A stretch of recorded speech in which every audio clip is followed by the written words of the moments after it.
Oh, is that just... It's just him? Yeah. That's lame. The best one we all know is Heath Ledger's.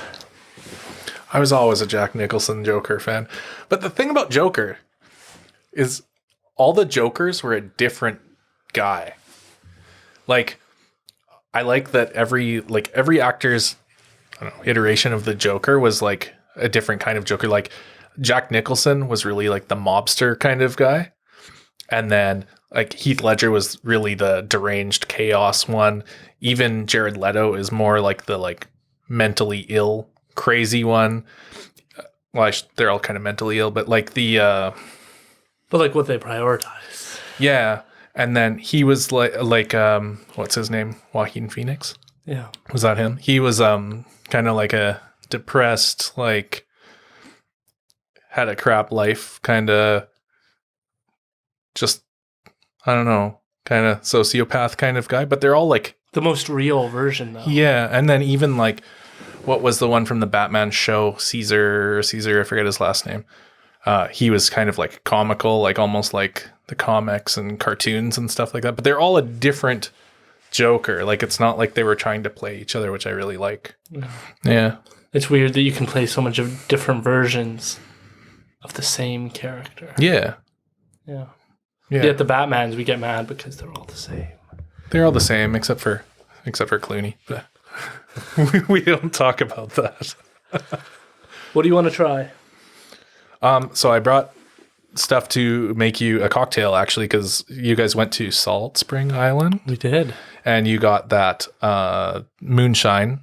And then I sent you a text with a recipe for a cocktail, which had lemon and egg white in it. You're crazy. And that's what I said. Yeah, and then you responded with that. So we're going to make you an egg white cocktail. Here, Let's do it. I'll make you a amaretto sour, though, because that's probably my favorite of them. I'd be honored. Okay.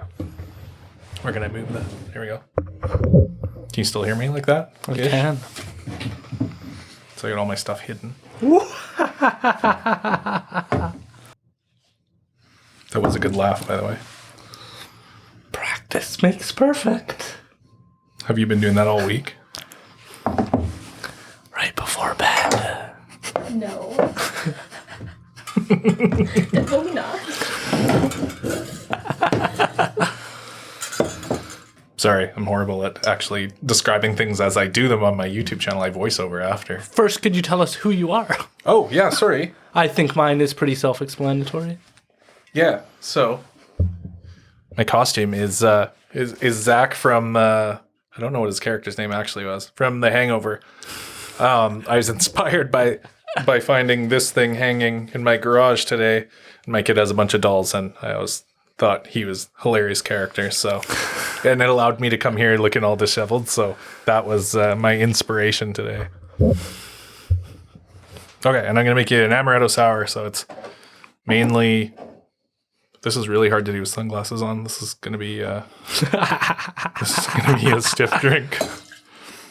So it is 1.5 ounces of amaretto.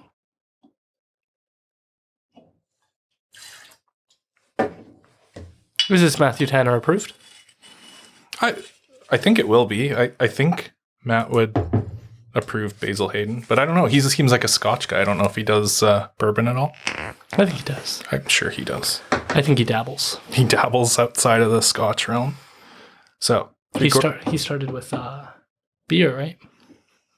He did. Yeah, that's right. Oh, sorry. Continue. Sorry. 3/4 ounce of bourbon or whatever whiskey. Probably not Scotch. It probably wouldn't go good in this. Feel smoky.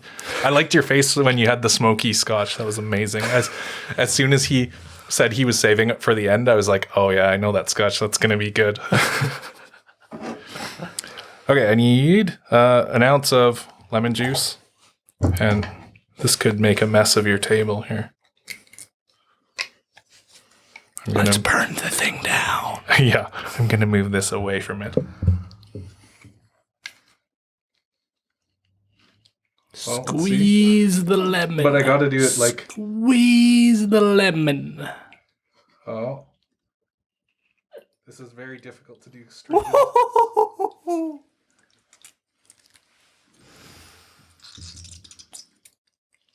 Ladies and gentlemen, Oh, the lemon has been squeezed. that's gonna be good enough.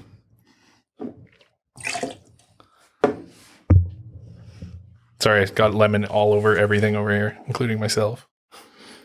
Okay, and then a quarter ounce of this. This is simple syrup.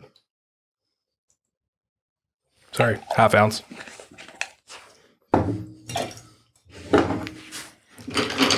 Put some ice in to cool it down.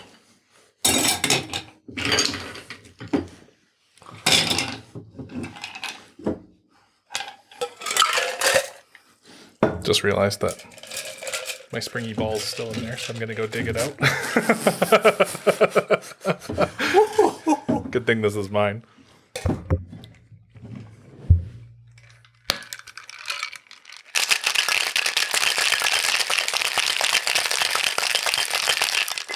For those just listening, those are skeleton bones. They We're are. shaking them out.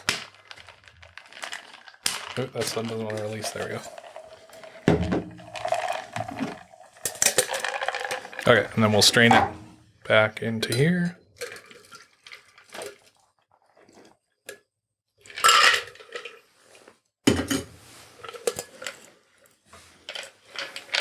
I'm running out of bowls.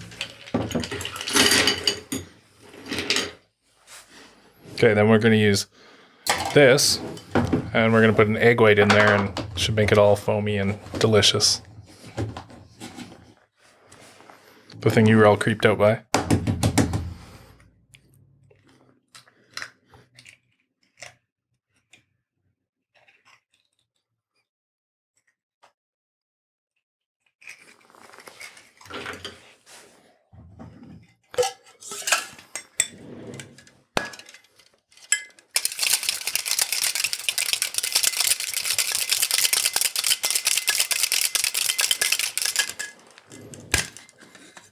Merry Christmas. Okay.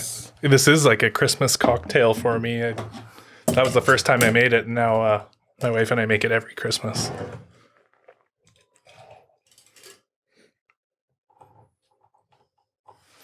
There, and look at it. It's all foamy, delicious. Cheers. Give yours a sip.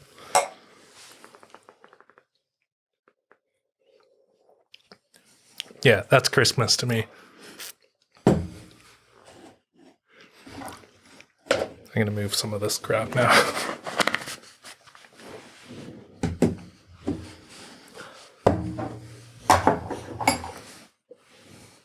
Oh, wow. You were thirsty.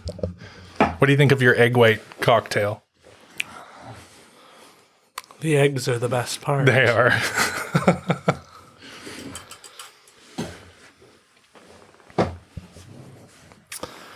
Happy Halloween. Happy Halloween. I'm stoked to be back here. Third time's the charm. Third time, and your kind of first Halloween special? Yes. Yeah. Except for your Royal Hotel one, you said? Yes, yeah. We talked about how spooky a 110-year-old hotel is. It is really spooky. There was there's kind of this weird feel to like an old building. Like we went to Quebec City a couple of years ago and went in some of those, and it's like weird, especially like the Citadel there, where it's like an army base that's been attacked, and they were like shooting people and launching cannonballs, and I don't know. It's kind of just like a weird feeling in an old place like that. Yeah. There's some spooky stories. Everybody has their own story there. Things that have gone wrong. At the Royal? Yeah. Like what? The spookiest one is there were two past owners of the hotel. There's only a total of 4 different owners of that building. Okay. It's 110 years old. So people take care of it. And one of the housekeepers was on the 3rd floor, and she was asked by one of the owners, past owners, to run downstairs and grab something. They hadn't been involved in that hotel in years, and they had passed away. And the person went downstairs genuinely to the person that I interviewed, Laura Reed, and said, "Oh, this person asked me to grab this." And they were like, "That person's been dead for years." Weird. And it's a genuine story. The person works there still to this day. That's weird. And so, like, everyone that works there has, like, reported these things? Even I experience things. Really? And I am a skeptic through and through. So am I. I think the evil lurks in the living, not the dead. I would agree. What happened to you there? I was working there one night, so there's a separation between the cafe and the hotel. Yeah. So we have a like a fencing, like a barrier between it that I don't not supposed to cross over. And I was working there, and the shift is 2:30 to 10:30. It's a spooky place on a good day, Yeah. but this was in its non-heyday, and it was just me alone. There were no residents there, and the cafe was closed. And in the back, I heard pots clanging and sounded like movement. And I was like, this is too crazy to be real. So I assumed that it was one of the owners of the cafe working in the back organizing something. Yeah. Nothing on the security cameras. No. No one in the back. I went through, and it was spooky to go through because you're like, the cameras say no one's here. Yeah. No one was there. Weird. So maybe I have hearing problems. That's interesting. Yeah. So I haven't experienced too much. You asked me to think of spooky stories. I thought of one. So I used to work at the... Whoa. Fourth wall. Oh, sorry. I just came up with this. So I used to work at the Abbotsford Hospital as security there. And it's not that spooky. That sounds pretty spooky. But like one of the wards there used to get... They couldn't figure out what it was. It used to get nonstop prank calls to their phone at the nursing station with just nothing there. Just like all the time. Which isn't that spooky. But there was one night I was walking into the cancer center there, and I saw a guy, it's closed after like 5 o'clock, and I saw a guy walk into one of the elevators there. Elevator doors closed, and then the elevator never went up. So I was like, oh, that's kind of weird. I'll just go see what's going on with them because they're locked after a certain time. So I went, pressed the button, doors open, and there's no one in there. And I could have sworn I saw this guy walk in. It was the weirdest thing. And I'm, like you, a pretty big skeptic. And it was like, I don't know, kind of weird. I don't know what happened there. We had that guy that was super, like, a huge believer and super sketched out by that. So I for sure told him and scared him for the next little while. And he was, he wouldn't go in the cancer wing for quite a while. What's your favorite thing about Halloween? Did you celebrate it as a kid? Yeah, we always loved it. I don't know. I just like all the spooky stuff, watching scary movies and... Favorite scary movie? Like modern or like... I really like the Freddy Krueger whole series. That's probably my favorite like horror guy. But now I really like one called Dark Skies, which is like an alien scary movie, which... I don't know. I believe in aliens. I don't believe in like ghosts and stuff. So that is really scary to me. But there's another one called, I think there's 3 or 4 of them now, called Insidious. And those are really good. Have you seen those? Oh, it's my partner's favorite. They're amazing. They're terrifying. Why? Because they could happen? Because you do have dreams and you don't know where you go? Yeah. That's more of the Freddy Krueger thing. Mm-hmm. No, I don't know. They were really well done. Really creepy. Kind of. The only thing I thought was like kind of hokey about the first one was how he like looks like Darth Maul from Star Wars, the demon thing. But otherwise, yeah, they were super creepy. I like those. My favorite are the Conjurings. The Conjurings. Oh, that's the same. I think that's the same maker makes Insidious and The Conjuring. Yeah, pretty sure. Is it not? I don't think you're right. We can different franchises. We can fact check that. Do you want me to fact check? I do. I think it's the same creator that makes them both. I don't think it's in the same universe, but I don't know if my character cares about facts. I think he does. I know the character is the same. It's Patrick Wilson. Is it? Both? But I think it's different. James Wan was the director of the Insidiouses. Okay. I'm pretty sure Blum. Was it Blum? Is the creator of the Conjuring. Oh, damn. I thought it was the same. You think Blum No, I thought it was the Juan same. I thought it was the same guy that made both of those. I don't think so. Did the Conjuring guy make Annabelle then? Yes. Ah, that's all in the same That's universe. what I'm thinking. That's the Conjuring universe. Yeah, that's what I'm thinking. Yeah, they're my favorites. Are they? There's- Why is that? There's something true about them. Even though it's not. In our society, we just suck at like what is true. Because true isn't the facts. Mm-hmm. True is what actually happens. And the thing I love about scary movies is you do have demons in your goddamn house. Mm-hmm. Whether you acknowledge them or not. And they're not connected to the house, they're connected to you. And there ain't a damn thing you can do about it. And that's what people mistake about scary movies is like addiction, trauma, abuse. Yeah. Those are the characters in those movies. That's But you interesting. treat them like it's an entity. Yeah. It's in your head. And it always was. And we really don't get that about scary movies. Kind of makes me think of like Fight Club, the whole Tyler Durden character, and it's just in his head. Yeah.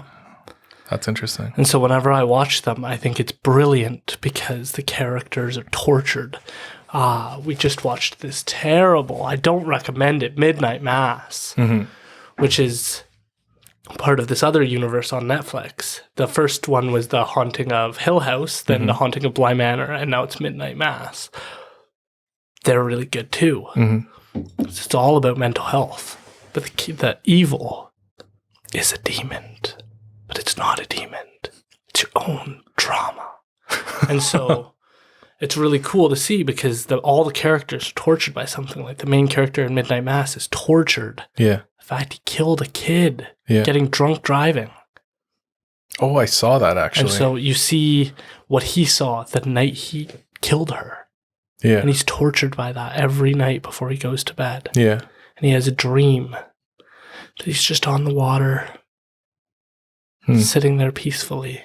And he can't have that. It's So a do you think- dream. It's an illusion to have that peace. Do you think that's intentional when they make these movies then? Or is that just like your interpretation of it? Oh, that's fascinating. I think some of the genius in these movies, they don't get to see. Who did we hear from? It was the guy who helped make music for like Kanye West, Jay-Z, Eminem. He was just interviewed recently. A famous producer of music. And he talked about not the Red Hot Chili Peppers. There's a band. And he was just explaining that the way that Jay-Z creates a song is like he hums it and he thinks it in his head and then he sings it. But there's nothing written down. But with this other band that I'm not remembering the name of, they go through and he finds what fits perfectly in that one spot. Okay. And so he makes the song. He has no idea what it's about. But he made it. But it's because each part fit perfectly. The chorus fit perfectly here. And then the lyrics fit perfectly here. But he doesn't know how they connect yet. Interesting. And so he's like, years later, these people will realize what they were making the song about. But they didn't know in the moment. I think some of that is true for movies. Yeah. Some of it isn't obvious. Obviously, it's an interpretation to say that demons are inside your head and your lived experience. But there's a part of all of it that's true. There's a part of it we were savages Yeah. for thousands of years. Oh, yeah. Every single one of our lineages comes from that. Yeah. And so there's something about seeing the gore, and people shy away from it, but there's something about it. That's And- interesting. I've never thought of horror movies like that. I've always just taken them kind of at face value, Really? and now I'm gonna watch them differently. I can't help but see it. I can't help but see like they make like Lorraine Warren in the Conjuring movies. She sees what other people don't see. You see people who see that, who they give a shit differently than other people. They care about. They see like if you're a social worker and you're seeing families, you see them differently. Yeah. Because you know this one cue will tell you so much about a person and the demons they carry. And again, it's so cool that the demons are never tied to that house.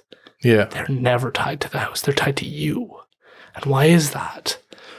Well, it's because it's true. Demons are tied to you. And you're connected to vices and addictions and mistakes, and it plagues your mind the second you're trying to get a wink of sleep, and there's no fleeing from it. And so, to me, the stories are true, even though they're not literal. Yeah. That's super interesting. I've never once thought of it that way. Now I wish I had, but now I'm going to like watch them and think about that, because I would always just like, totally take them literally and then be like, oh yeah, this is dumb, or I believe in ghosts, or I don't believe in ghosts, or I believe in aliens, or I don't believe in aliens, and make my judgment on that. But yeah. You mentioned that you weren't a huge fan of the Harry Potters, but what's so fascinating is that all the characters are you in part, but also your relationship with the world. Like Harry Potter, just a guy, but chooses, we were just watching the second one, chooses Voldemort and evil and malevolence and unfairness and abuse, but he chooses that with friends. He'd rather face all of that with his friends than live in this stable household with parents that don't really care about him, but life is okay. Yeah. He chooses chaos and evil with friends over comfort and stability and safety. And we all do that. We'd all rather a life where we face terrible things, but with loved ones, than face nothing with no one. So he's very interesting character to have go through 6 different movies. That is interesting. But if you take it literally and you go, oh, these people are waving wands and stuff, it's it's not that great of a movie. Yeah, I think that's, maybe I don't like it because that's how I take movies pretty much, is just literally sit there and, I'm not like a big, like the whole like fantasy genre, like I'm not a big fan of like Lord of the Rings either, or I liked Game of Thrones, but didn't like love it like everyone else did. Yeah. And I think it was like, I don't know, magic and dragons, and I wasn't super into. Yeah, I sucked at that too because I'm a logical person. But once you start to see the humanness in it, and like there's a reason it sold so many copies. There's a reason that it's a #1 movie. There's a reason that we meme it and we talk about it. Yeah. And we don't know, like I had, when I was growing up, like our Catholic church was against us watching it. And that the reason they think that is because they think the ideas in that are dangerous. And that's fascinating too. How can a movie be dangerous? Like, what about it? And we can say, well, you're silly. But it's the idea of Jesus Christ being told without Jesus Christ ever being mentioned once. Yeah. And that's what they don't like, is because you're taking the story and not giving any of the connection to the belief system that brought it about, because he is absolutely 110% Jesus Christ in the story. Yeah. He willingly sacrifices himself for everybody else. Yeah. And he hopes he doesn't have to, just like Jesus Christ did. And you could be that person.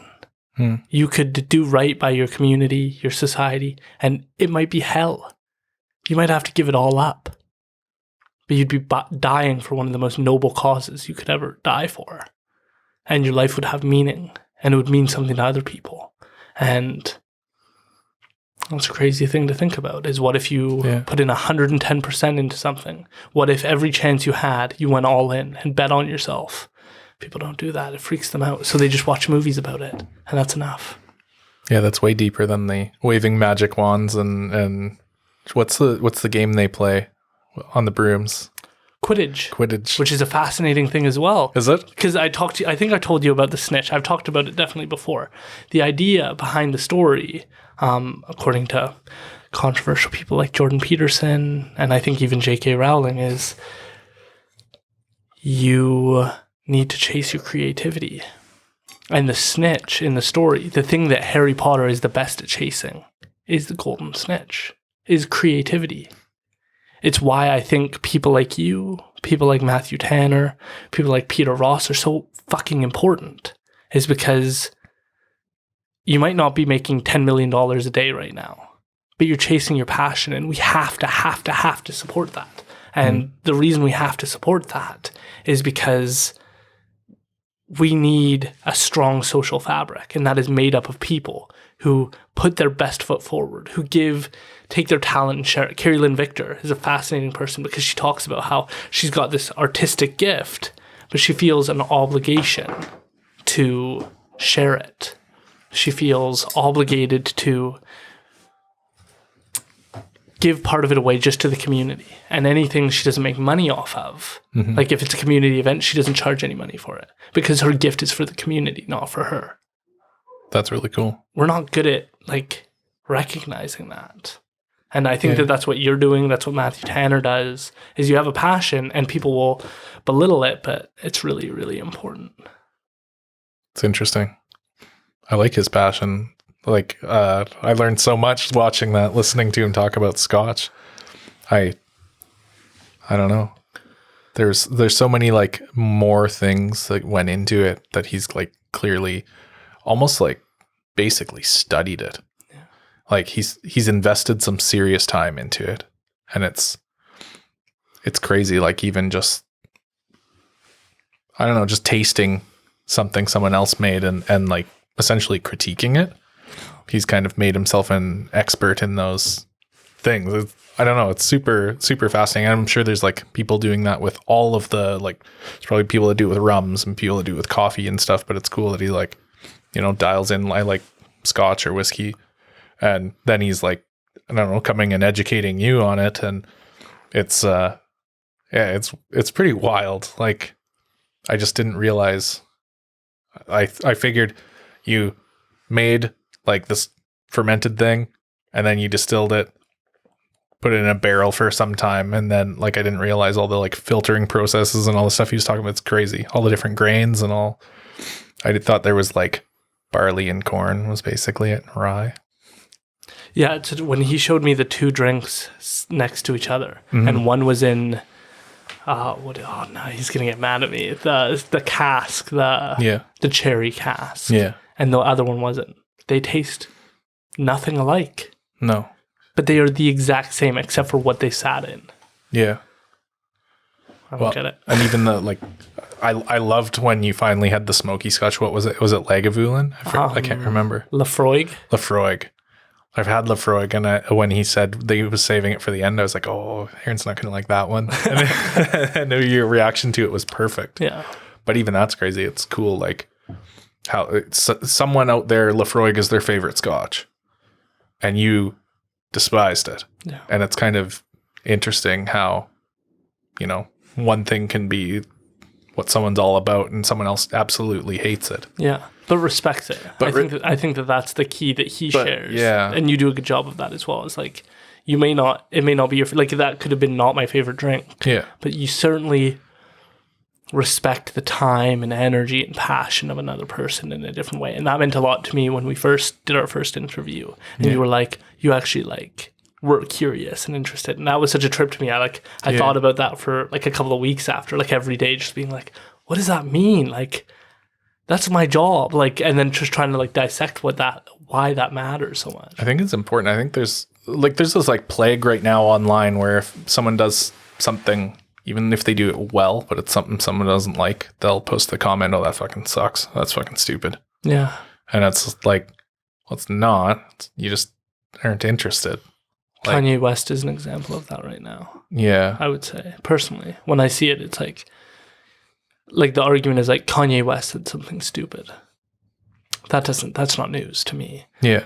He's an artist. And the weird thing about artists is they have to go to a place I don't know. Have you ever heard of Juice WRLD?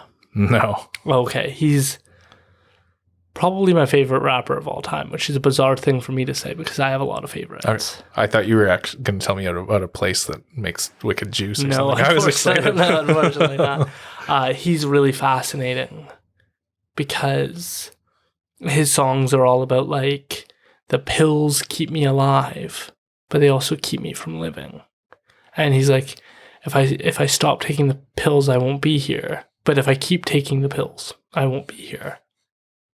He made this amazing album all about mental health and his struggle and a sense of loneliness and being inadequate. And the cool way that he raps is he just takes the beat, makes a song, goes, let's do it one more time, makes another one. No prep, no writing, no journaling, just does it. And then the person goes, yeah, that's going to be a hit. Mm-hmm. And he doesn't have to, he died right after making that album. Oh, really? The album was all about struggling with whether or not he was going to die or not. And he was like, I'm not going to, if I keep taking these drugs, I ain't going to be here. And then he died. And so it's like, to me, he went to the place, he stood on the cliff of life and death. Mm-hmm. He told you what he saw. Mm-hmm. Then he slipped and fell. Mm-hmm. But like, I couldn't rap about that because I'm not there. Yeah. So you have to go to that spot in order to describe where you are. And it's to know that he's dead and to listen to the music about him talking about dying. It's heavy. It's crazy, but it gives you such respect for what you have to do in order to be an artist. And then you look at, like, so for me, I look at Kanye West and I go, yeah, he's wrong 99% of the time. You're going to be wrong when you're on the cliff.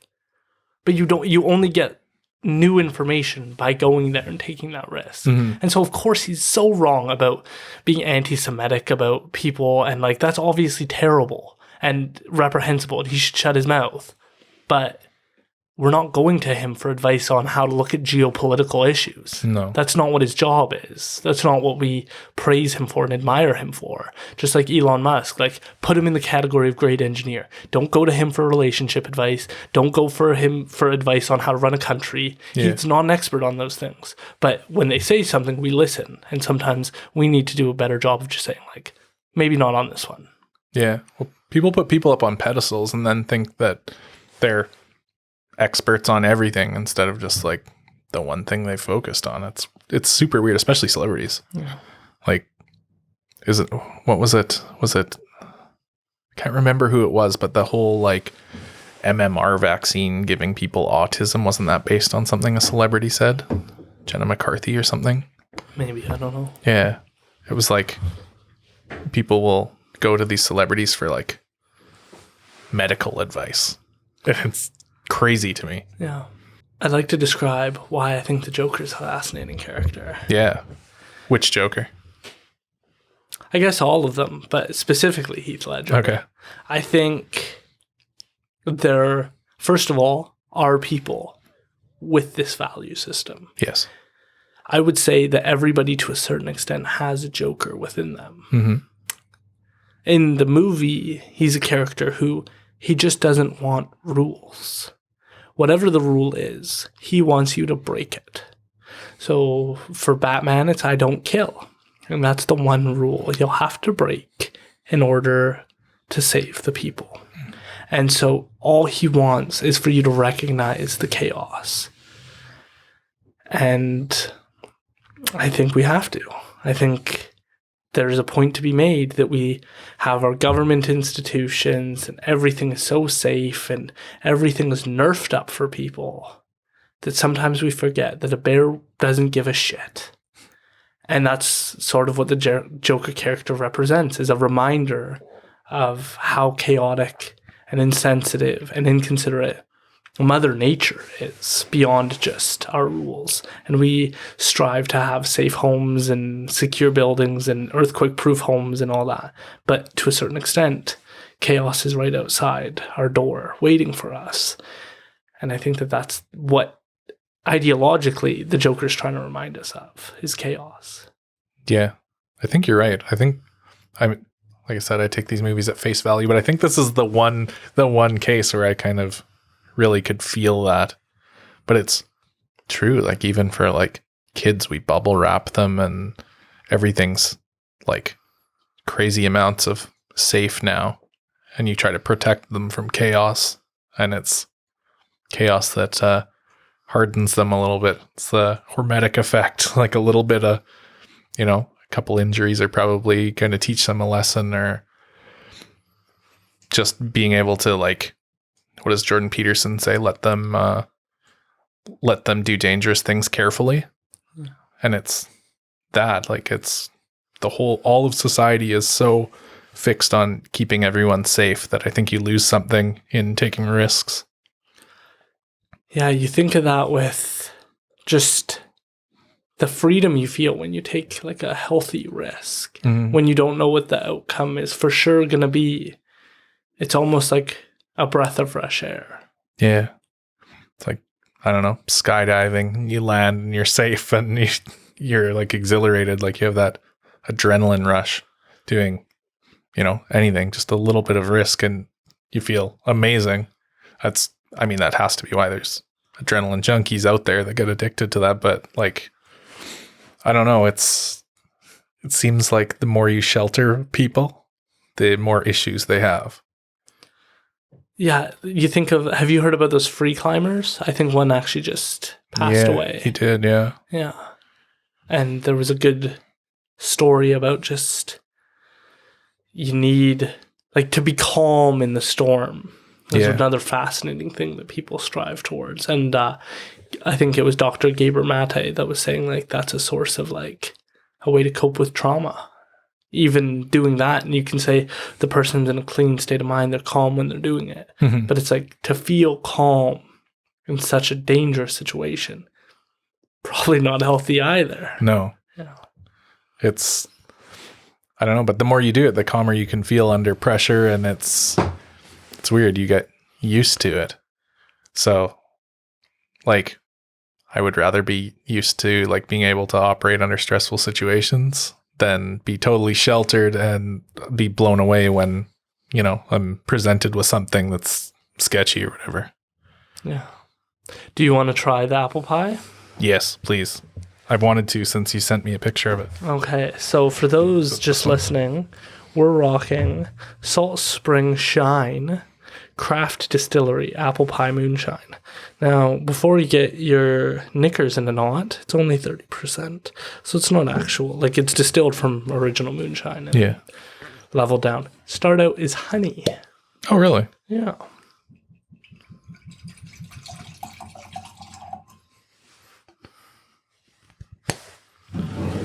All right, ladies Thank and you. gentlemen. I'm excited for this. Here we go. It doesn't smell like apples. It tastes like apple pie, which is a trip to me.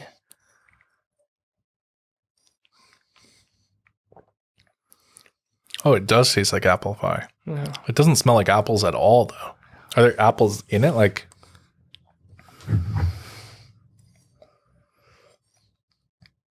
is it like an artificial flavor, or it tastes really good? I don't think so. 2022, handwritten 2022 batch 25. And no Yeah, handmade small batch. no QR code on there. 100% BC, honey, and apple. Oh, it is too. Yeah.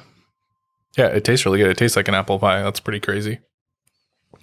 And I am drinking Buffalo Trace Kentucky Straight Bourbon.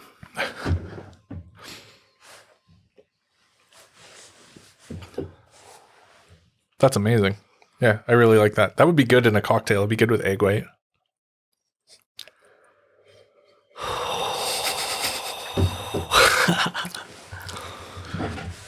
That's a polarizing topic in this room. That is a polarizing. It'd be interesting for you to do that, though, and see if it tastes like apple pie. I don't know. Goo. I don't know. Be Foam. good. It'd be good. What's the other one that you got from there? Is that just the normal? So this is honeycomb. So they just didn't add apple. Oh, I got And you. I think it's 65%. Oh, so that's like actual moonshine. Getting close, yeah. I like that.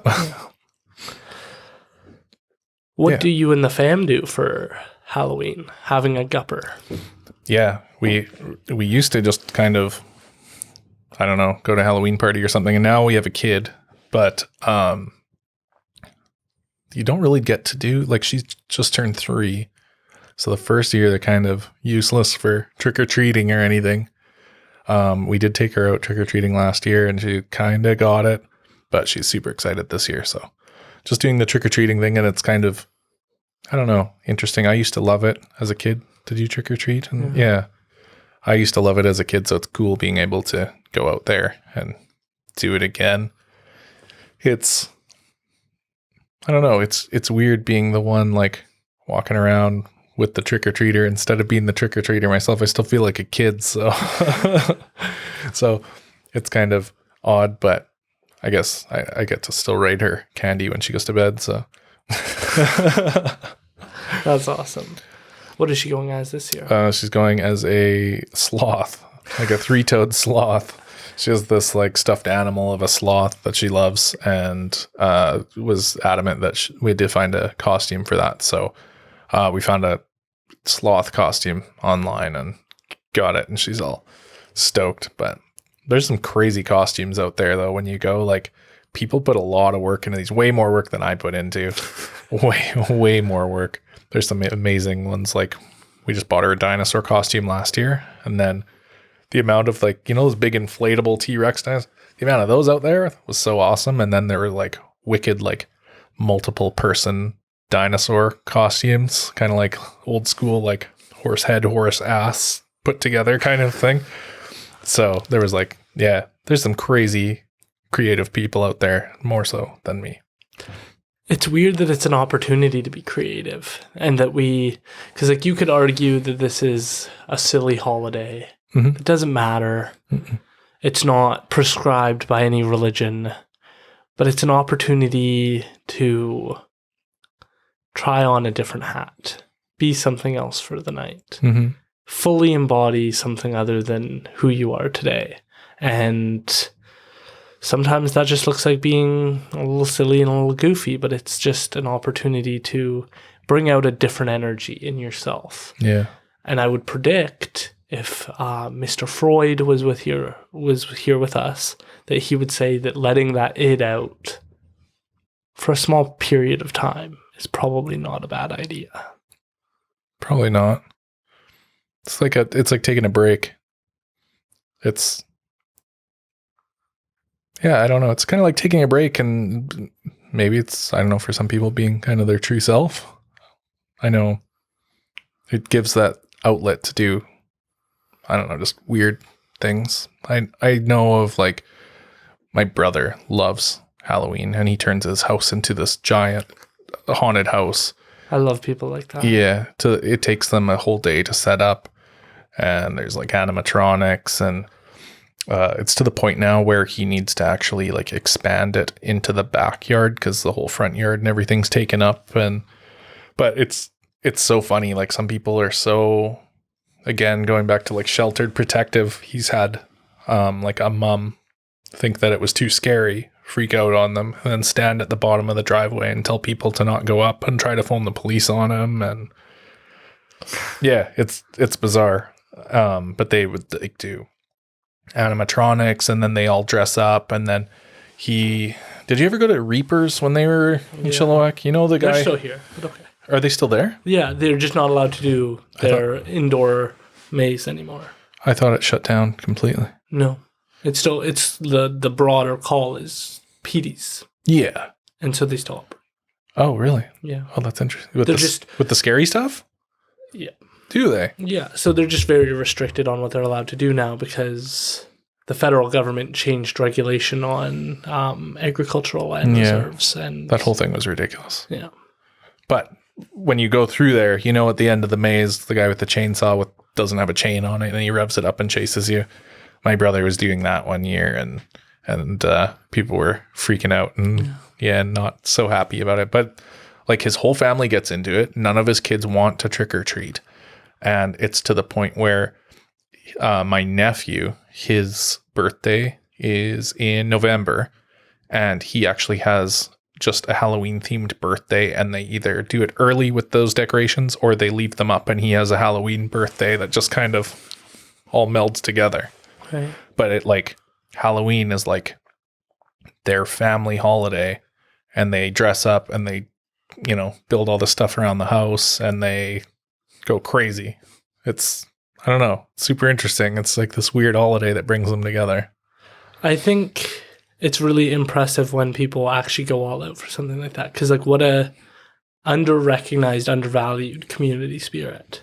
Because it is weird that we send our children, our societal children, out to go knock on strangers' doors and get candy. Like, factually, that sounds bizarre. If you were like, what's the safest, most appropriate way to approach something, you certainly wouldn't land there. But what a growing experience for children to have that experience and come out of it okay. I don't know how it came to be, but it sounds like you spend all year telling your kids to not talk to strangers or whatever, and then you're like, yeah, but go to their house and ask for candy. That's cool. Yeah. What's really weird about it is that we tell them that this is what makes me uncomfortable. It makes me mad. It makes me a little crazy. That we warn them about the potential for somebody putting like meth in their chocolate bar.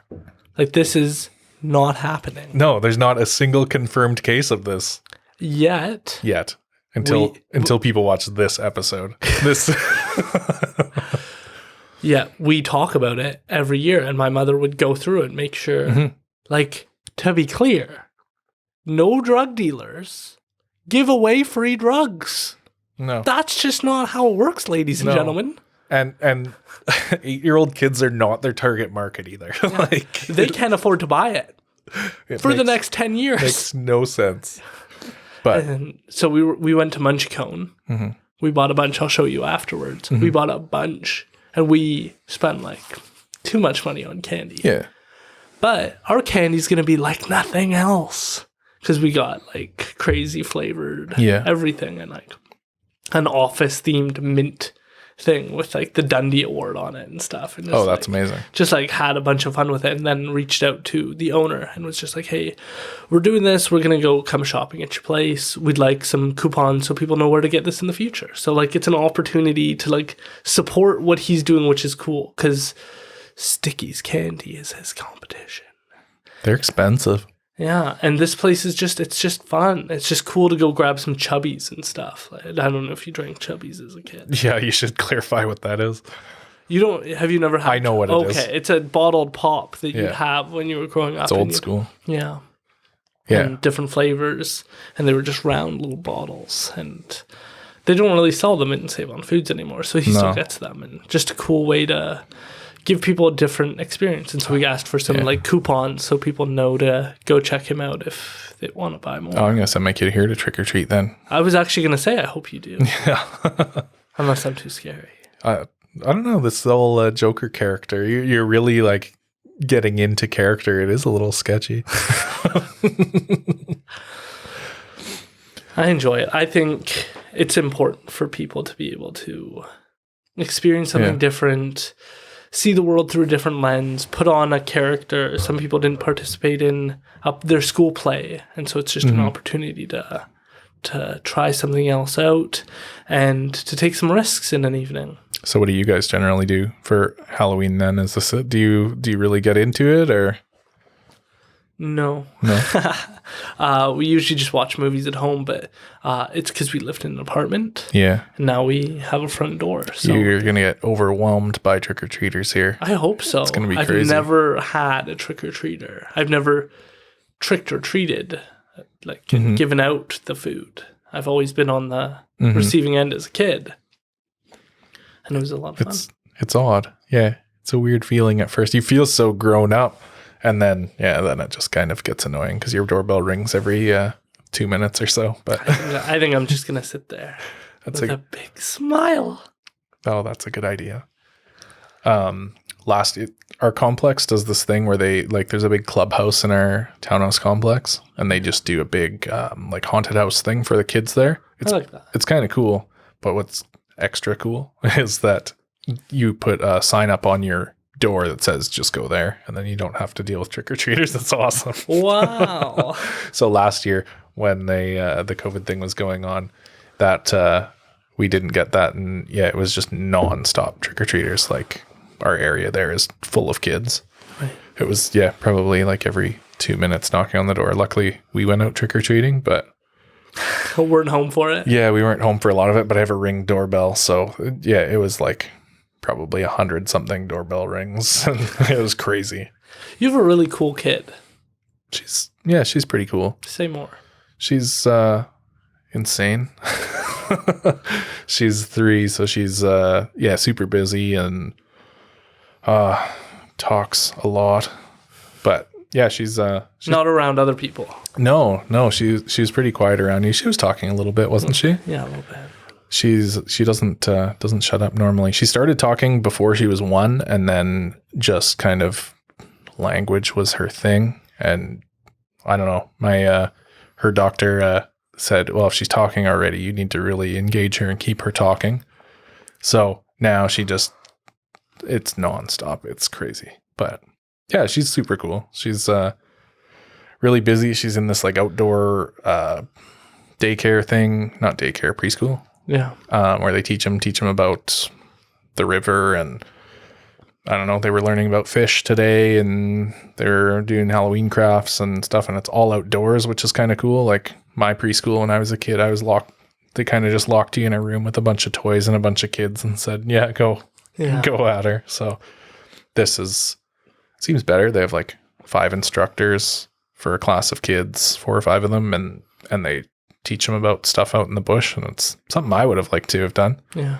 But yeah, she is crazy though. 3 years old it's tiring. Seems like the relationship is so cool though, just seeing you two interact. And Yeah, we have a good time. Yeah. We have a lot of fun.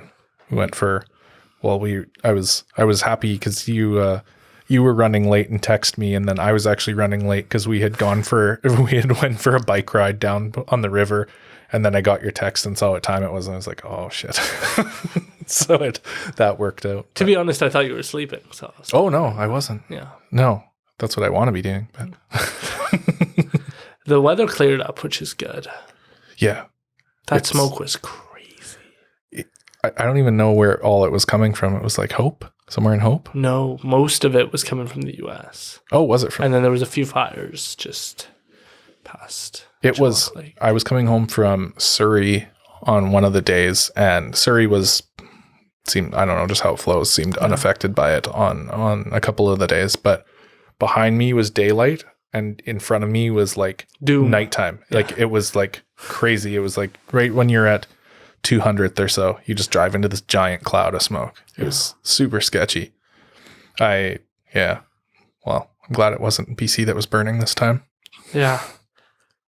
It's such a trip to see it improve. It's very alarming that this is happening, that this is the state of affairs, because that was we've had a very bleak September and October thus far.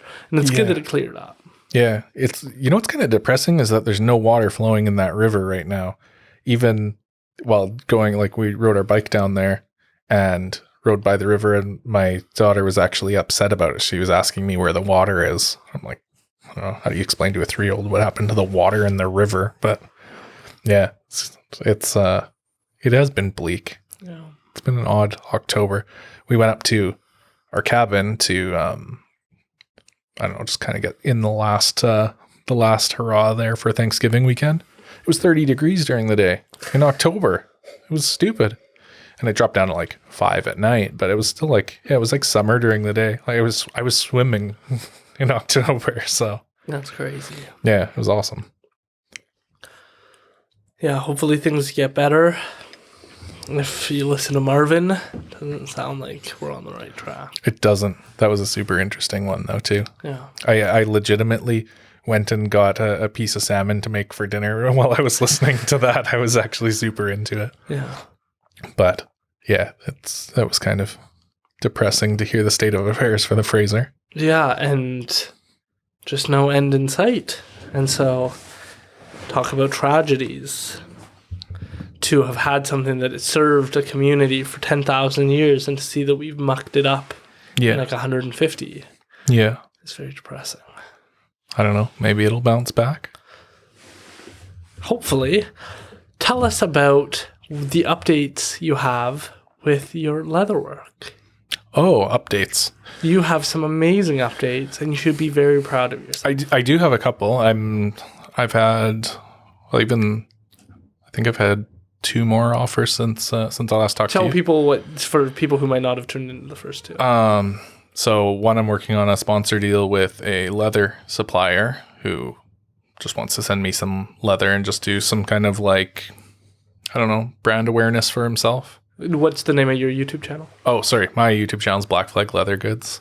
I just teach people how to do leatherwork, make leather things. And I've been at it for, how long have I been doing it for? A year, 2 years, I think now. Getting close to 2.8 years. Yeah. I started around the same time as you did. Yeah. But the YouTube channel's been just kind of increasing. I'm approaching 10,000 subscribers now, which I kind of have a thing that tells me the pace I'm at. So I'm on pace to still hit 10,000 this year, sometime in December, which will be super cool. How did you find that out? There's like a website, Social Blade or something. They kind of give you projections. I didn't even know that. Yeah, we can look yours up after. Oh no, please don't. But your focus isn't YouTube either. Like your focus is the podcasting platforms, is it not? I want to be successful on all of them. That's true. Yeah. Well, I don't want to fail miserably. well, no, but you're going to prioritize some over the others. Like I started prioritizing Instagram, and now I really could care less about Instagram. Wow. I'm not a fan. Yeah. Wow. It's like, It's all reels now. I don't like posting reels. Wow. And- Well, fair enough. I don't post. So. Well, that's true. Yeah, Rebecca posts all of your reels, doesn't Yeah, she? people don't know that. I'm not good at it, ladies and gentlemen. You see the ones I made, and it's just like, I don't understand this medium of communication at all. No, I don't like it. But I like pictures, but it seems like, I don't know, I used to post a picture and it would get hundreds of likes and stuff, and now it seems like it gets like 15 or something stupid. So I don't really... You need to collab more. That's the way they've gone too. Yeah. You got to collab. Yeah, and I don't really. It's Like this is the extent of my collabing is coming on your podcast, and it's just because I really like doing podcasts. So I'm happy to come here whenever you'll have me. But so I had one leather supplier reach out offering to send me some leather for kind of open-ended, make something, give me a shout out kind of thing. I think he's kind of just testing the waters. But I've had 2 different companies reach out that want to give me laser cutters too, which is kind of cool. Do you laser cut? I thought you cut by hand. I do now, but laser cutting would be super interesting. So I've had 2 companies reach out to me about offering me a laser cutter, and I'm working on deals with them, which is weird. I've never negotiated a sponsorship deal or like something like this before, so it's kind of odd, but What did it mean to you? it's huge. Yeah, it's like, I mean, like if I wanted to, I could buy one of these things. Like if I really wanted one. But it's cool that someone sees value in me, that they want to send me this, and like obviously they get out of it the fact that I'm going to review their thing, but they're not, sending these to everybody either. And it's still like I don't know, I think $700 or $800 machine. So it's odd when they reach out, and it's still kind of like sinking in that people want to do that. But Did you ever get the fake ones? They're like, we love what you're doing. Just write to us, and like it's all fake, and it's like, and we'll start marketing your organization. And then that's always discouraging because you're like, holy, like you couldn't even write my name in the request. Like this is just a generic message you send to 10,000 people. Yeah, those come in all the time. Usually those come in through Instagram. The companies and people that actually do their homework will like go through my website, reach out to me through my email, which I don't really advertise. It's just, there's a contact form on my website, and I think I mention it once somewhere else. And they call me by name, which my name's not actually on anything unless you've watched my videos. Do you say I'm Tim Srigley? I have in some of them, but like, it's not like I hide my name, but I don't like say it either. But some people will figure it out and then call me Tim in the comments, and then like... Can I call you Timothy? You can call me whatever you want. Oh, thank you. Timothy's fine. But yeah, it's neat that someone would see value and reach out and try to do that. Like try to give me something for obviously a review.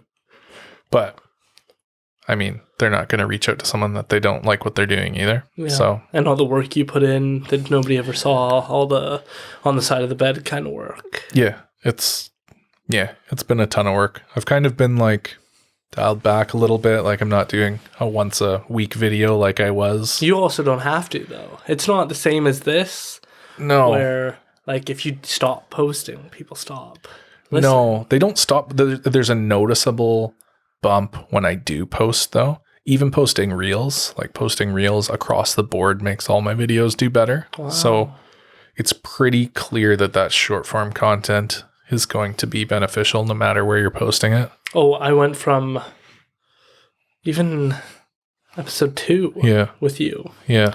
I was at like 140 and now I'm at 220. Yeah. I think you're above that now. I looked at it yesterday. I think I'm at 218 if I'm not mistaken. Are you? Something like that. Did you lose some? I don't think so. I don't think that people unsubscribe very often. But yeah, the YouTube shorts are huge just for subscriptions. Yeah. But I don't know that they necessarily mean anything, and they could be bots too. Oh, interesting. That's true. Yeah. And then every now and then you'll like lose a bunch of subscribers. I've never lost that. Have you not? No. It'll come eventually. Well, I'm not at 10,000. So, Well, you know, but you'll lose like I'm not King Kong over here. King Kong. You'll lose like all of a sudden you'll lose like 10 in one day or something, and you'll be like, what the hell happened? And it's like YouTube purging bots and inactive accounts and stuff like that. Right. But yeah, it's pretty crazy. What advice do you have for people like Matt? But start your YouTube channel now, Matt. Matt, start now. You have a good concept. It would be good. And he's got a good voice. And He's a good voice for it. He's engaging. He knows his stuff, and he's not.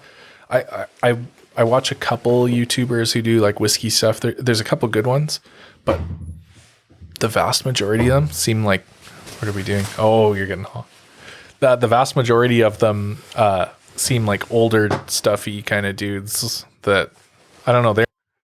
You look concerned. We are okay. Are we? Yeah. I did not know what I did.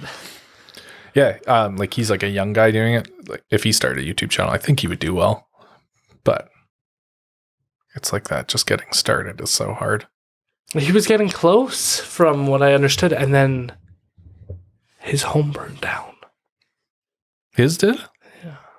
No. His apartment caught fire. Really? And then this might be incorrect, so I apologize if I'm wrong, but I'm pretty sure. And then it rained a lot. So it burned down, then flooded. Yeah. And I think he does mention it, that one of the drinks, he was like, it's a little burnt. Oh, geez. Yeah. I didn't realize that. I think he lost some of his collection from the fires. But his plan was to do something. And then he's just been kind of... Which is interesting because we're kind of in the same boat. Yeah. Because, like, we're here and we'll be leaving this location sometime in the next month and a half. Are you really? Yeah. Where are you going? Home. No way. Yeah. Where's home? Where we were. Oh, you're going back Episode there? 1. Or, like, the first episode, yeah. Really? Yeah. Yeah, this is all coming to an end. No way. Yeah. Wow.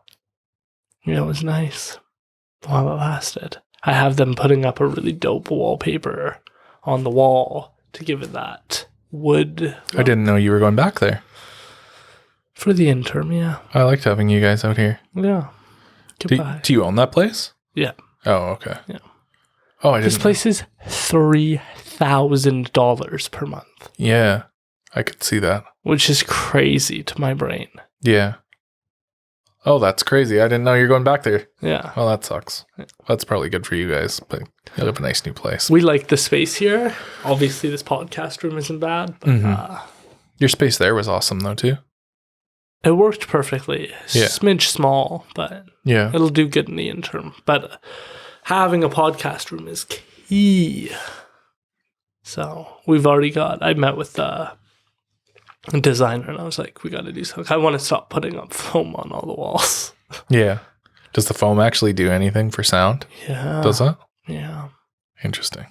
I mean, I have 10,000 pieces of foam, so it's a lot of foam. So it does a fair bit. That's good. Well, now you can donate it to Matt for his YouTube channel. That's true. I hope he does start one. I really think it's important. I think so. He's I think he needs He's also amazing at his job. at least 2 advisors to help him. Yes, he does. Yeah. He's amazing at the work he does. Yeah. Yeah, I would definitely watch that. And I think he would be different from anyone else in that space doing whiskey, like the old white hair guys talking about their favorite scotches. So. Yeah. And I love that all the cool people that I get to meet, you, Matthew, myself, when I talk to myself in the mirror, have support. Like, have partners that believe and that support. And man, do they ever deserve credit? Yeah. You talked about it. He talked about it. Rebecca's in here all the time recording during an episode, helping put things together. It's huge if you don't have that. Like if you don't have someone helping you out, or not even helping you out, but like that's cool with it, then it's all of a sudden like you're wasting time that you could be with them for. I think we talked about that before. Yeah. But it's like if they believe in it and support it, it makes it so much better. Yeah. It's like one less thing to worry about. And it's, I don't know, one of those things where the support seems to go up too. Like when I started, she definitely supported me, but then as I started like getting the ball rolling, and she could see people that are like online that are following what I'm doing and sees comments coming in on YouTube, and then, sees the amount of like views I have going up, and then sees money coming in and money increasing from YouTube. Like it's obviously doing something. Yeah. And so then there's that like proof of concept to them too, to kind of instill in them some kind of reinforcement that they're not crazy. Yeah, exactly. Yeah. There's like a difference between saying like, you matter. Yeah. Versus saying, like when Matt talked about how he like his partner would like try something and be like, oh, it's like it's got like that cherry cask, right? Did I get it right? Yeah. Like that means so much when you've poured so much energy into something that your partner has learned something. Just being around you. Yeah. Like that they care enough to remember. Yeah. And that might seem obvious, but it's really, really important. Yeah. Yeah, it means a lot.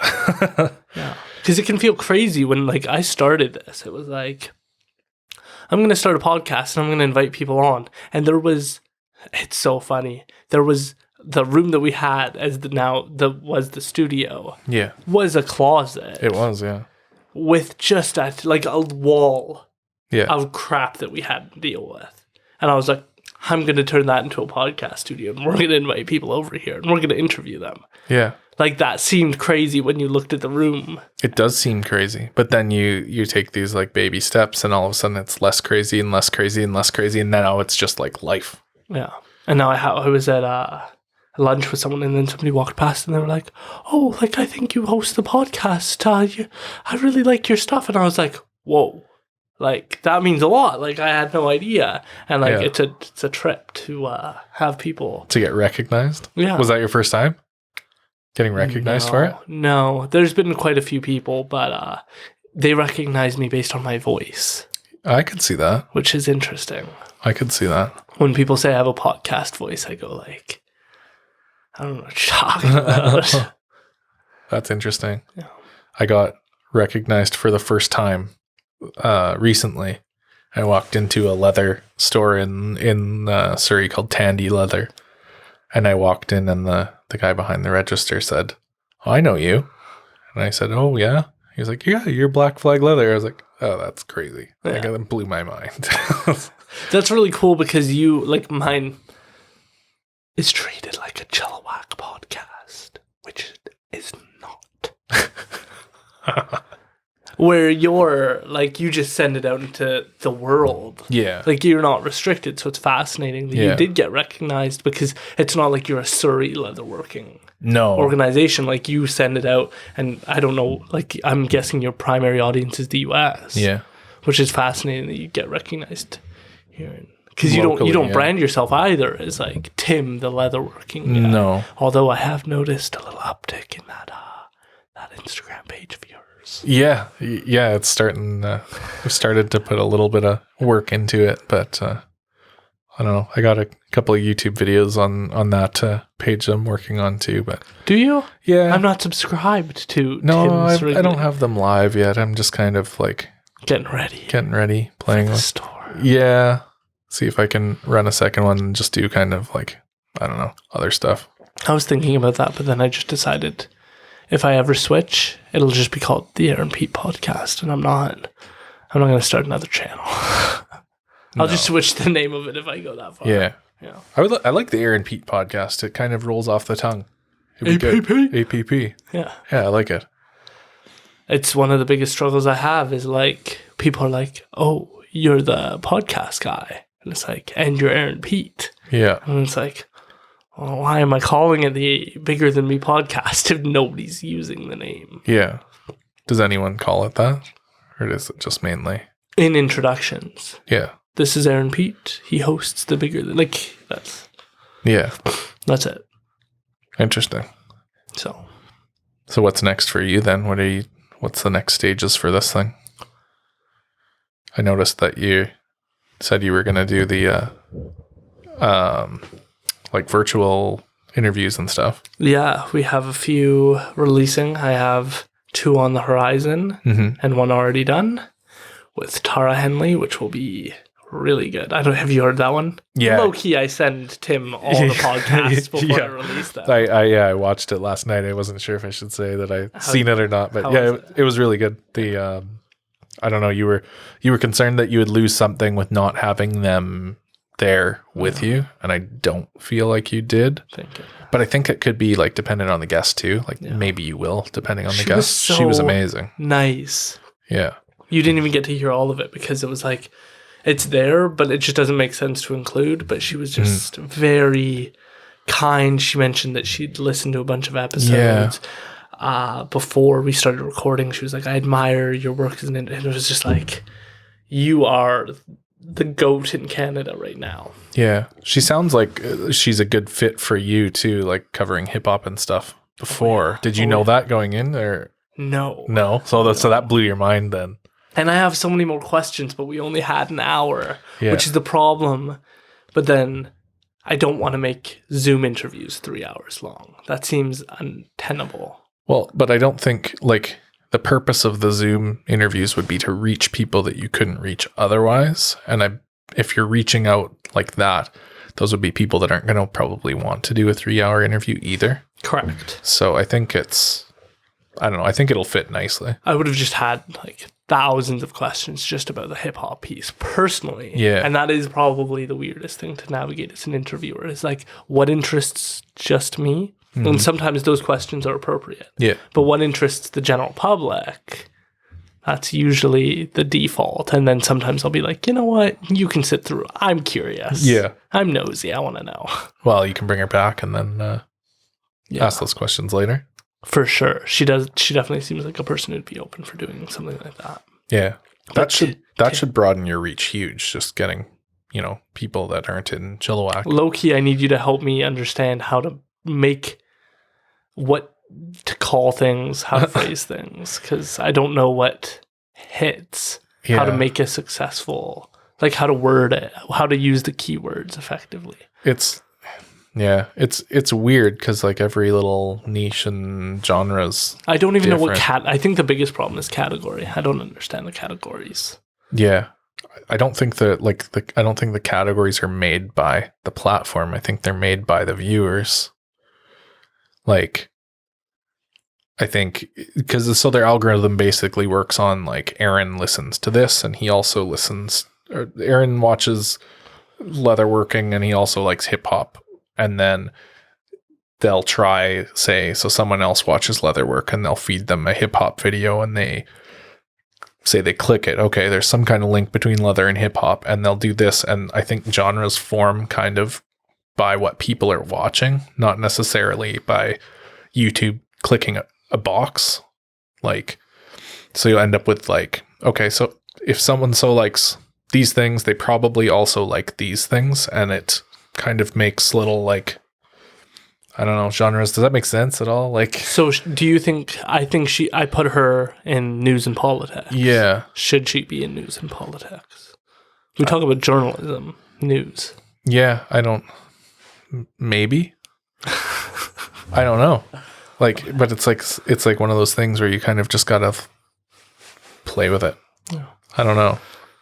I would love to, like, I love YouTube and I love like giving advice on YouTube, but I'm also like, I'm doing okay on YouTube, but by YouTube standards, I'm not a big creator. I'm still a small creator, like under 10,000, when there's people that have, you know, Mr. Beast across his channels has like 200 million subscribers. So I'm still like a small guy, but I would love to do like YouTube education or stuff. But it's like, I know how to make YouTube videos for making leather things, and maybe my other videos are going to tank and I don't know how to make them. Like, it's every little niche is weird and different in their own right. And you're in a hard one too, like the podcast space. Like, a lot of people have podcasts. You're different because you have, for last 2.5 years, 3 years, put in the effort every single week, you know, without fail. Whereas most people are going to make 5 episodes and be like, this is hard.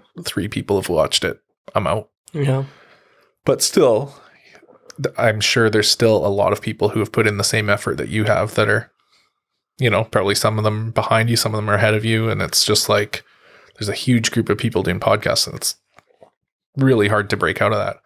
There are considerably less people making leather videos. True.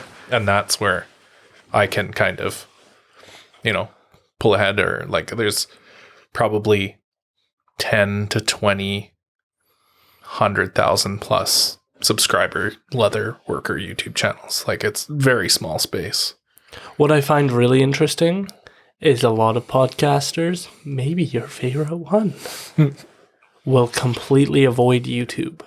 Yeah. Because you can't privatize your numbers on YouTube. They're public. Yeah, that's true. And so I know a lot of podcasters who wouldn't dare put it out on YouTube. Because when it's just a podcast, you don't really know. Yeah. And so you can say, I'm a big deal. There was one person who was like, oh, you're like in the top, like 10% of podcasts. Yeah, 90% of podcasters don't make it to episode 5. Yeah. So yeah, I've surpassed them. That doesn't mean anything. So they have like fake metrics of like, oh, you're successful. And it's like, for me, success is defined by the quality of guests I'm able to have on, not by numbers. But numbers are influential. You want to know that you're progressing and moving in the right direction. But Tara Henley was a big feather in my cap in terms of like, that's a big deal. You were willing to share your time with me, and you absolutely had no reason to. You're reaching way more people on your own platform than you're going to reach with me. So, but like, even for you, like reaching out to these people, like she said she's on Substack as well, correct? Yeah. So even now, like, how many, is that a public number? How many people are subscribed to someone's Substack? No, but I have like 306. I'm not an ego person. I don't. But I would imagine she has a ton of them. Thousands, yeah, for sure. Yeah. She gets, so like, I still only get like a few likes or comments on my Substack, which matters. It matters whether or not you comment, like, and stuff. Interestingly, Tyler Olson, who runs an email thing, he was just explaining that if you don't respond to the email a certain amount of times, if you don't like, comment, or respond, or even view it, it starts to go into your spam. Yeah. And so it matters. And so she gets like 150 likes. Yeah, that's awesome. And like 100 comments, and then you think, well, I have 300. She must have thousands. Yeah. Yeah. She respond to them all? She wants to, which is, I think she mentioned that. I think I heard that. She wants to be able to respond to people because people are more honest when they're commenting on Substack than I'd say even on YouTube or Facebook or whatever it is. Yeah. I like that she mentioned that she gets like private messages that are even more in depth and like, I don't know, vulnerable, which is kind of cool. But with that, like with her numbers now, if you have someone like that on, now you have that bigger reach. And if they even mention you, like that could be huge for you. Yeah. Is just bringing on those guests. Whereas like you're guests that you've had on are all mostly local, pretty local anyway. Tim's pushing his luck. I know. On your Chilliwack podcast, but they've all pretty much been local. But like so anyone following them is going to also probably be local, and so I would think there's a ceiling until you start reaching out broader to these types of people for you. But that's the other danger. I'd never want anyone to feel like I'm reaching out to them because they give a shit about the numbers. No, because, I'm going to reach your... Like, I see people do that, and it's heartbreaking because it's like, I reached out to her because I was like, you're a really interesting guest to get your perspective on, and I don't think you've had the opportunity to be asked thoughtful questions the way I'm going to try and ask thoughtful questions, so I'd like to do this. Yeah. A side benefit is that she has this audience that I haven't reached, but like the danger is like being one of those people who thinks that that's what matters. But you're different in that you haven't been reaching out because you were concerned about the quality of your podcast, which is the difference. Yeah. And you've been vocal about that.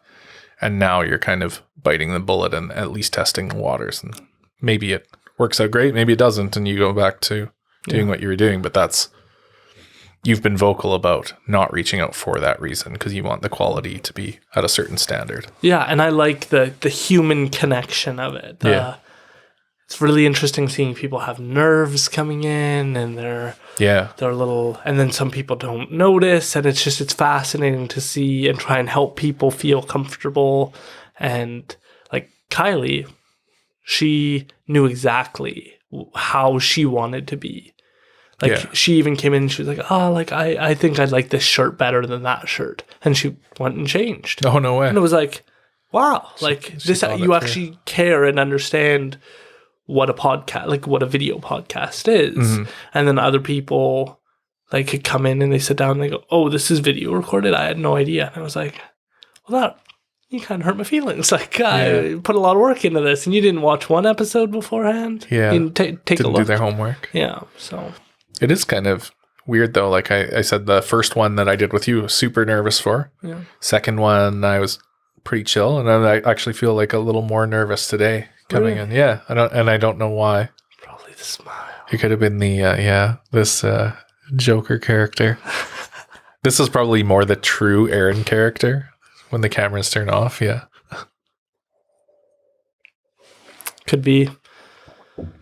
Yeah, it's very exciting. I have Nicole McLaren coming on.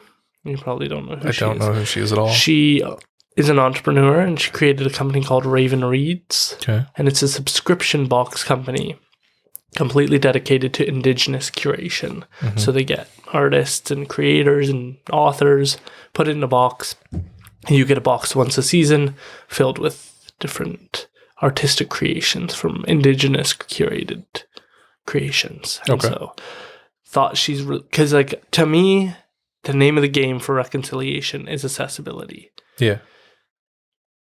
I'm really against the philosophy of burdening people with I put that in there. Yeah. I'm really against just burdening people with the terrible atrocities. Rebecca's university, where she works, the UFV SUS, they made her watch this traumatic video about the abuses and atrocities at Indian residential school and then just sent them back to work. Like just watch it? Just a person explaining how they were abused sexually, emotionally, physically, and then just sent them back to work. I'm going to be honest. What's the purpose of that? That doesn't help me as an Indigenous person. That doesn't help my community. That just makes you more judgmental of Indigenous people when you see them on the streets. If you're driving down the road and you go, oh yeah, Indian residential schools, well, that's what caused that. Mm-hmm. That doesn't help you go, how do we get out of this? Yeah. Or who's fighting that? That doesn't give you any further useful knowledge. So it's important to me that people like Nicole exist because I want it to be easy for you to learn about the beauty of our culture. Mm-hmm. And that's where I think we just do a terrible job right now of making it accessible to learn.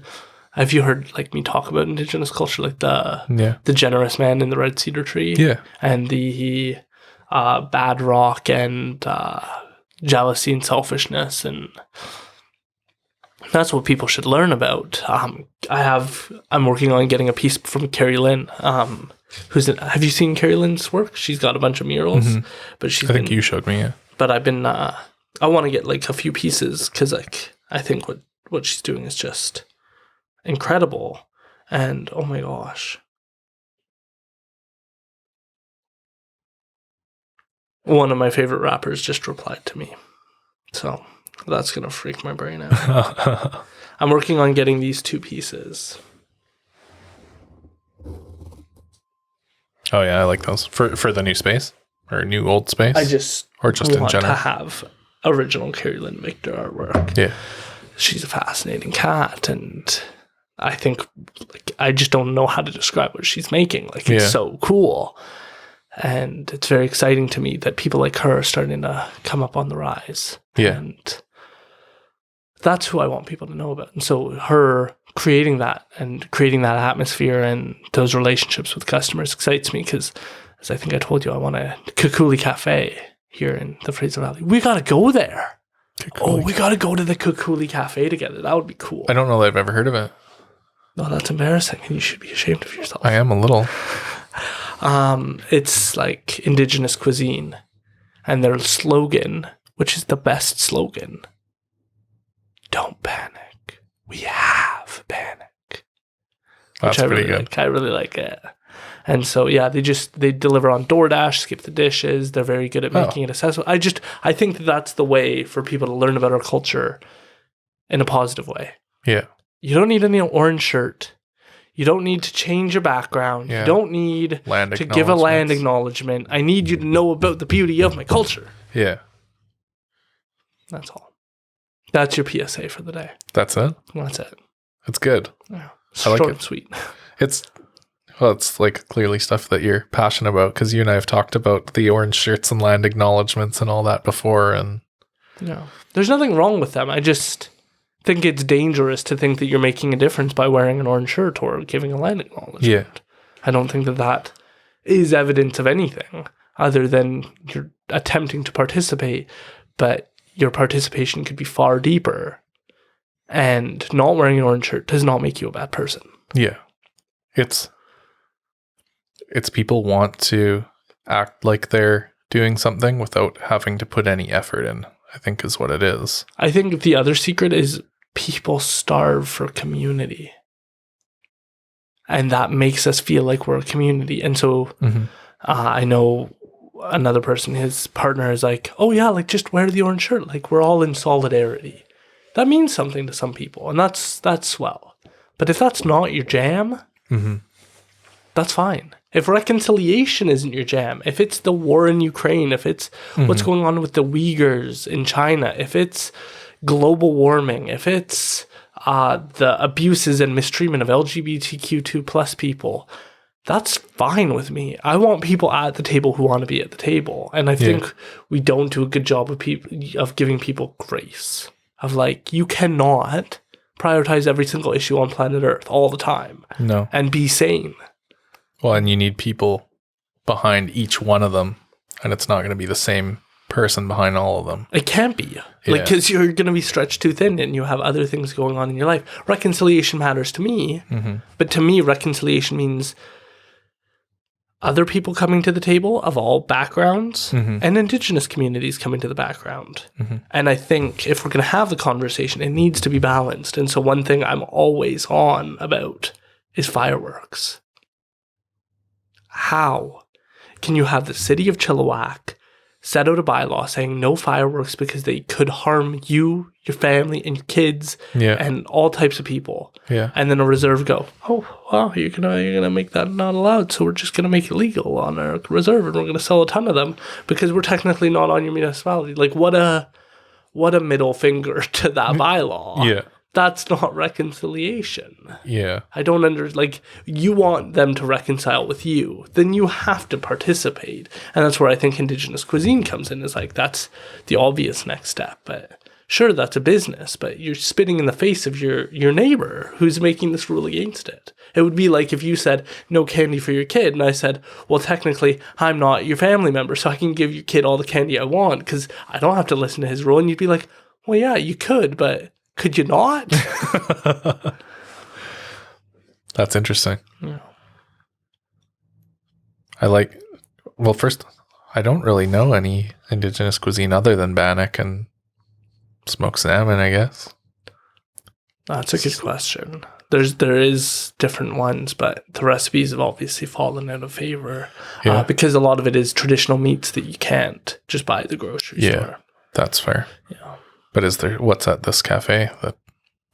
They have Saskatoon berry bannock. Mm-hmm. They have salads with bannock in it. They have a score bannock and salmon berry bannock. Bunch of different things. I only tried those 3, so I can't name off the whole menu, unfortunately. But it was really good. And it was just cool to see, like, think of like a pack of donuts from Tim Hortons. But bannock. That's really cool. That was cool. Yeah. That seems like food is kind of the stepping stone to bringing cultures together, no matter what 2 cultures or however many cultures there is. Sharing some food, and then that's kind of the like icebreaker. It's why people travel. Yeah. So what if you didn't have to travel and you could try a new culture right here? Yeah. That would be swell. Yeah. You can get Mexican food, like butter chicken. You can try different cultures on these apps, but not the culture of the community that's been here 10,000 years. Yeah. All right. That's interesting. That makes sense to me. Yeah. Like I said, I've never even heard of it, so now I need to try it. And I think you'll like it, and I think you'll thrive at it. It's too bad. I really want you to try this moonshine, the honeycomb one. Oh, yeah. I haven't even finished this. I know. That's why I wanted you to try it, but, I'm like nursing it today. Well, to be fair, you're with baby. That's true. Oh, she's like fallen in. There we go. How's that? It's perfect. I always wondered, like, my kid must have hated it in one of these things when I, like, put her in it and then was like this with my beard. Just reflecting on that now. Poor thing. Well, should we wrap this bad boy up? Yeah, I think so. Okay. It was, it was awesome. I love the Joker costume. It kind of, you became the character. I think we were talking about how before Heath Ledger became his character a lot, and you became the character a little bit, I think. Yeah. Hopefully.